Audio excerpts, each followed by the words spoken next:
All right. You want me to try to answer the questions any differently? We haven't played. We're 0-0. Seen any movies lately? Yeah, I wish I've seen any. Brian, you wanted to kind of move up the timetable this year. You said we need to know who we are going into game 1 rather than game 3 or 4. How has that gone? Do you feel like you know who you are? Well, obviously the test is Saturday in terms of really getting your identity. You practice things. You certainly look towards the way you want to play, but I think it has to all come together in the way you play the game. So, I think we could, have an idea of what we want to be like. We can practice those things, and we actually got to go do it. So I think after the first game, we'll be able to come back and say, this was our intention. This is what we were looking to do. Or, we wanted to do this, we weren't able to do it, and we got to figure out why. The freshman defensive players, do you feel confident enough to put them in at the same time, like a couple of ends in at the same time together, or a couple of outside linebackers together? Do you need to stagger that? I don't know that we've, in the meetings that I've had with our defensive staff, I don't think it's been such that you can't have these two guys in at the same time. We're hopeful that we don't have to play them a lot, that we can ease them into playing the game. They're certainly going to have to play. I think we know that. But I don't think that we've said that they can't play at the same time. Once we have confidence in a player, we're going to put them in the game. Are the herd practices going into this game over? I mean, I don't know what tomorrow's going to look like for you. Well, it's the same each week. Today is a work day. You have to be professional about the way you go to work today.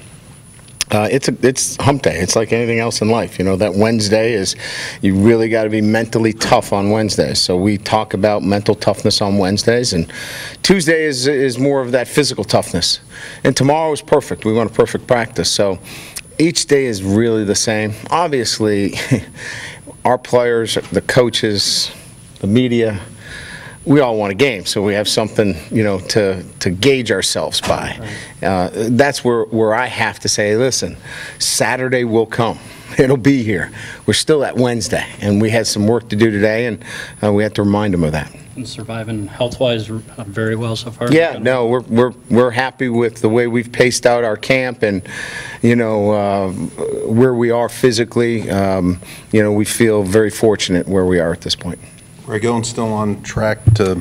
Yeah, he's upped his reps. He looked pretty good the last couple of days. We've really pushed him to the point where we wanted to know yesterday, and the reports were great, and we're moving forward as if he's ready to go at full strength. The head coach still get nervous before season opener? Oh, absolutely. Yeah. There's different kinds of nervousness. One is not being prepared, and one is coaching 18 to 21-year-olds. I don't know if you've ever had that experience of having your kid take the car. It's similar to that. I mean, you're still obviously confident in your plan, but it still has to come to fruition.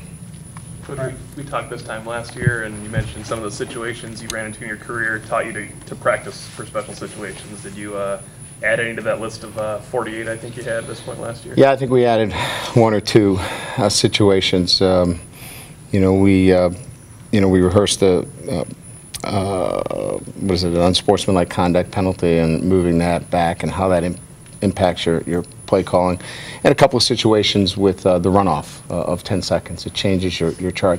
Other than that, we had, I think we've covered mostly every situation, and if we haven't, we'll call a timeout. What are the repercussions of committing that penalty since you went over it? Don't do this, or? Well, it's not my kind of player that would commit that kind of foul. I mean, he knows that that's not what we want from him, so we'll handle that appropriately. What has Jamor Slaughter done to earn the starting job? And was he, since he got banged up in the first game last year, did you ever have him at 100% last year? No, we never had him at 100%. Let's see. Both of them have the ability to be starters, him and Zeke we're talking about. Jamoris is, really a guy that I would say is made some plays, and Zeke's a guy that can come down and really be sturdy against the run. I mean, they have different strengths, so I just think, Jamoris, got the nod because he had a year in longer. That's about it. Brian, following up on the runoff penalty, that seems awful complicated for a guy to do math there. Do you just have him look over to the sideline and get the guidance from the sideline? Yeah. Okay. Oh, yeah. And those are things that we talk about, with the referee. Listen, if we have those kinds of situations, get my attention, and we'll make the decision from the sideline.